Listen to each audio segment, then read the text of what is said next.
Bonsoir grand-père Tchekolomba. C'est toi le Tchekolomba, petit Moussa, pas moi. Quand j'avais ton âge... Justement, c'est parce que tu n'as plus mon âge que je me permets de te dire que tu es un Tchekolomba. Tu n'es plus qu'un Tchekolomba. Mais je vaux mieux que toi. Je peux te battre en tout, hein. Même quand t'as courir. Veux-tu qu'on essaye voir tout de suite, petit Moussa Tchekolomba? Non, grand-père Tchefolo, on fera ça demain. Pour l'heure, on veut écouter la suite de l'histoire du Mali. L'empire du Ghana, tu l'as dit, tomba donc sous l'assaut des Almoravides, venus du désert.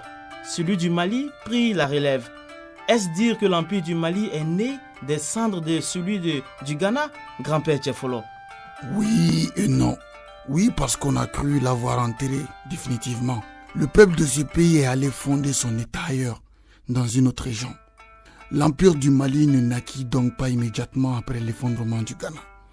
Il y a eu celui du Soso fondé par Soumaoro Kanté, qui combattit pendant longtemps les envahisseurs et interdit l'esclavage des Noirs. Soumaoro Kanté a ainsi pu récupérer une bonne partie de l'ancien empire du Ghana, y compris la province du Mandé, située entre Sigiri et Kita, dirigée successivement par Djigui Di Bilabali, puis par Moussa Di Alakan et enfin par Narefa Magan Konaté. Si Soumaoro s'acharna particulièrement contre la province du Mandé, ce fut parce que les rois de cette province ne respectaient pas toutes les consignes que Soumaoro donnait. L'interdiction de tout commerce avec les esclavagistes du désert. Soumaoro fut donc un très grand peureur, un très grand patriote aussi.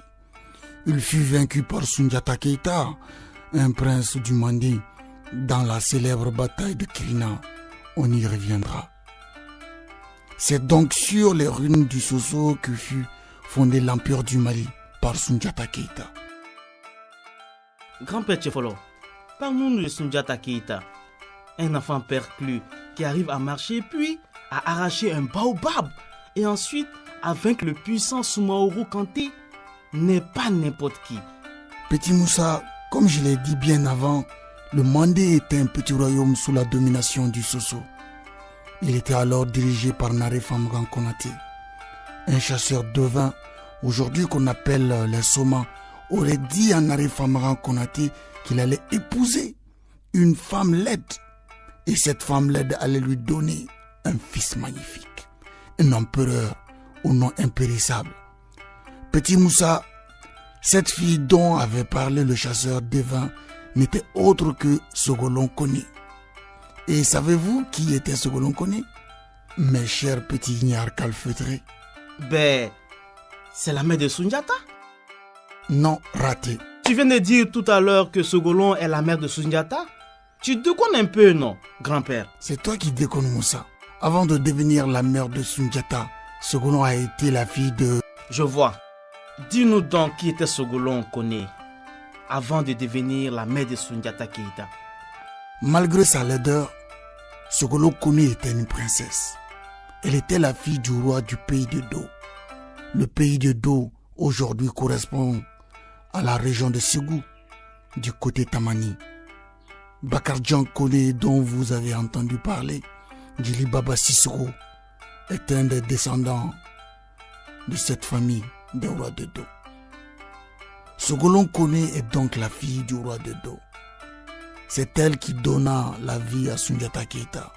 Mais, petit Moussa, sachez-le, cette Sogolon Koné elle-même n'était autre que la réincarnation d'une autre princesse, sa tante, c'est-à-dire la sœur du roi de Do. Cette tante s'appelait Kamissa. On la surnomma Do Kamissa quand elle commença à se changer en buffle pour terroriser tout le pays du Do.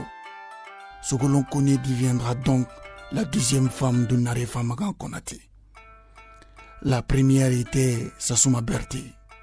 Sassouma Berté avait déjà donné un fils à Narefa Magan Konaté dans Karatouma.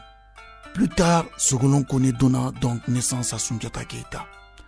Soundiata Keita resta perclus durant toute son enfance. Il était si perclus qu'il était même incapable de se tenir debout. À plus forte raison de marcher. Et c'est donc ce perclus qui fonda l'empire du Mali? Parfaitement. C'était un enfant miracle. Un Ankamati, comme on dit en Bambara. Je veux dire un enfant prédestiné.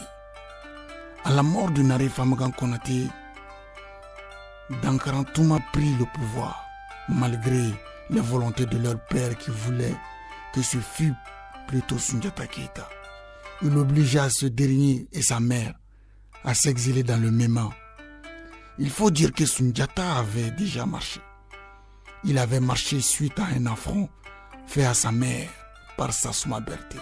Il s'était mis debout sur ses grandes jambes et était allé arracher un tronc de baobab pour l'offrir à sa mère offensée. Soundiata a donc pris la fuite. C'est ça, grand-père Tchefolo.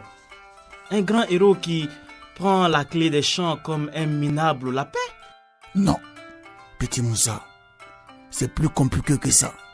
Soundiata est parti se préparer pour revenir occuper le trône et libérer le Mandé de la tyrannie de Soumaoro Kanté.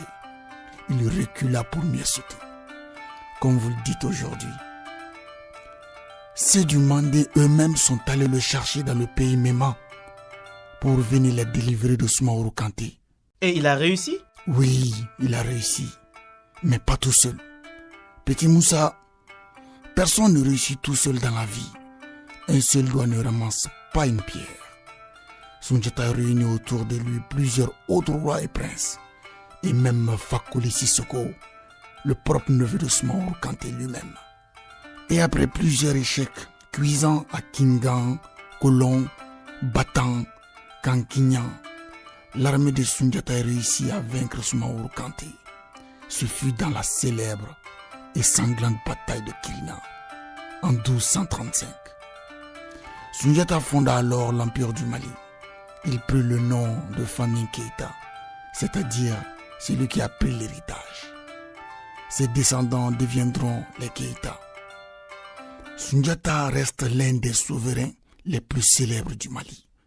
Maintenant, mes chers petits amis, vous pouvez aller dormir. Celui qui parle doit avoir pitié des oreilles de ceux qui l'écoutent. Demain, je vous parlerai de l'Empire du Mali. Ah, merci, grand-père Tchefolo. On apprend beaucoup avec toi. Dormez bien, mes chers petits amis.